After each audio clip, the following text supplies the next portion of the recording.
The Pharmacy on Today, sponsored by Boots. So, as we briefly mentioned a short while ago, 1 in 4 older men delayed seeking medical treatment in lockdown. But it is very, very important, as we all know, to have that conversation about our health and to get those health checks in as well. Yes, our pharmacist Donal O'Sullivan is with us to discuss men's health matters in general. Donal, heart health, it really is, heart health I should say, is on top of the agenda often when it comes to men's health. Why? Well, if you look at 2020, Mara, you had 8,744 deaths in 1 year, in that year alone, due to cardiovascular disease in Ireland, 53% of it due to men. So that's over 2,000 more than total COVID deaths. But the good news is that they say that 80% of heart health can be improved by looking at your lifestyle and reducing the risk factors. So you can prevent a lot of heart disease. So, Donal, it's our own fault, so in one sense.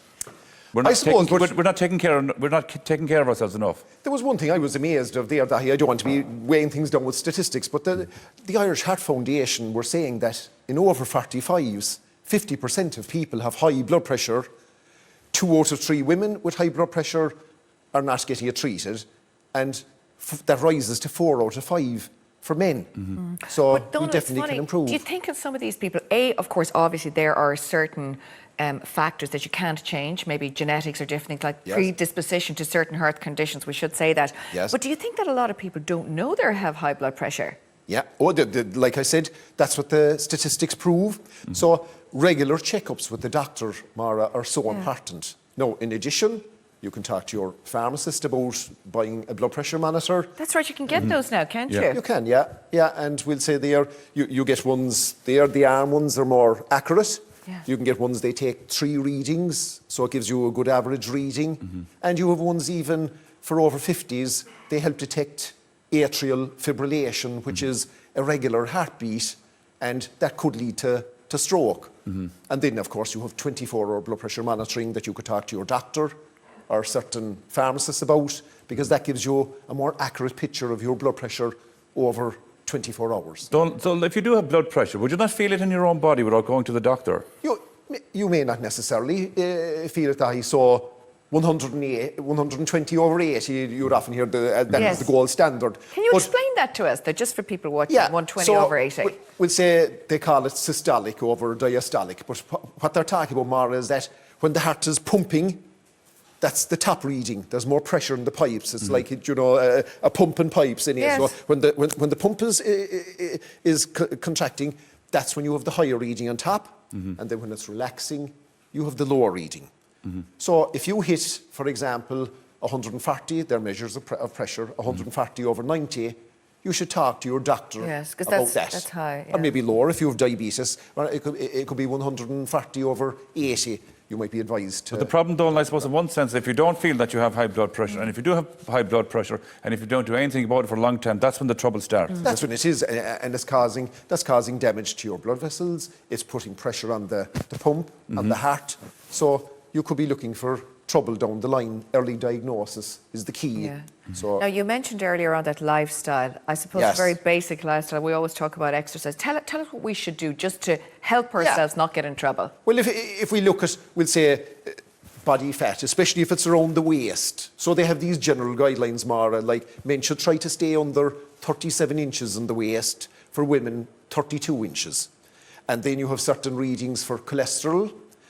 And even take salt, Mara. If everybody in the country reduced their salt intake by half a teaspoonful every day, the Irish Heart Foundation said that could reduce the death amount by 900 a year. That's quite an amazing statistic. And what is it about the salt, though? What does the salt do inside your body that's so bad? So that's causing hypertension, Dahi. So we have certain guidelines.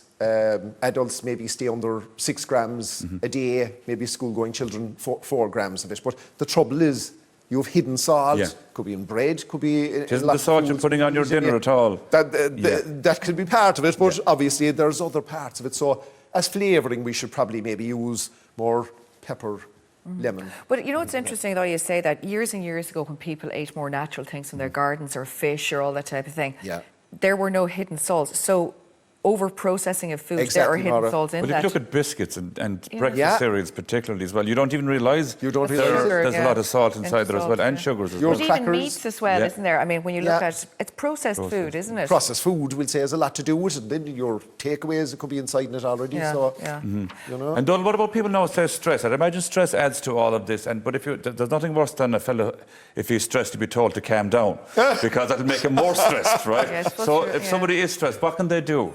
So I suppose it's very important, once again, if you have that stress over a prolonged period, that will increase your blood pressure. So we're back to having your checkups with the doctor. We're also coming back to the 4 pillars of good health that we often talk about, the 4 magic bullets, having a good balanced diet, your exercise, your sleep, your positive social interactions, and you have different relaxation techniques, breathing techniques, doing things you enjoy, maybe a soothing bath, or some people go for more extreme things like, you know, the cold showers and things like that. Or the but- sea swimming and all Yeah, that the sea these days. swimming, yeah. Donald, just a question just on vitamins. Are there particular vitamins that are very beneficial for men?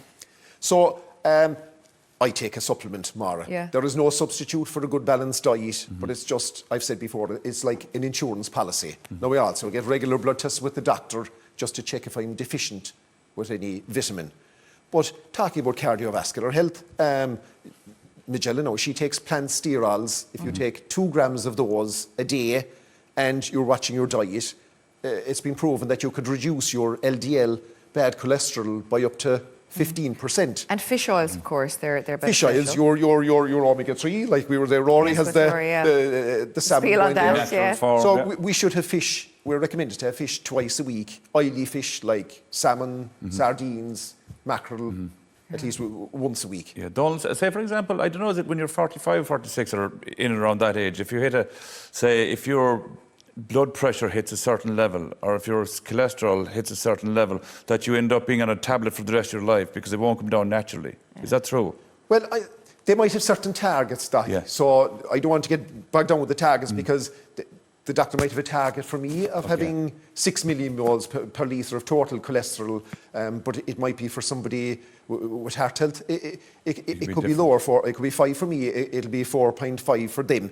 And then But they look at always say the have it LDL, really, the really low. But I HDL. guess as we age, our cholesterol will creep up a little bit Yeah. anyway. And the diet, it's so hard, Mara, with all these trans fats and saturated fats. But you're seeing a move now, aren't you, to people going to moderate amounts of monounsaturated fats like avocado. Yeah, it's good Yeah, fats, it's as they good call fats them, yeah. and bad Good fats. the And then I walnuts, suppose the people almonds. say like something like porridge is very good. It mops up that kind of Yeah. cholesterol. And, you know, Does that take cholesterol out of the blood, is it? Well, it helps. Well, it's any fibre, doesn't it? Kind of The help fibre, get rid yeah. of And- any kind of waste products from the And not only that, easier. Mara, I suppose fibres decrease the speed that sugar is going into your Yes. your Yeah, blood. so it's low kind of GI as opposed to glycemic high index GI and that. sugar. Yeah. Donald, thank Donald, you thank so you. much for that. And as Donald says, of course, obviously always seek medical attention from your GP, which is really, really important if you do feel unwell or if you're worried about anything. And also we will put up some supports. Pop onto rte.ie/support. Thanks, Donald.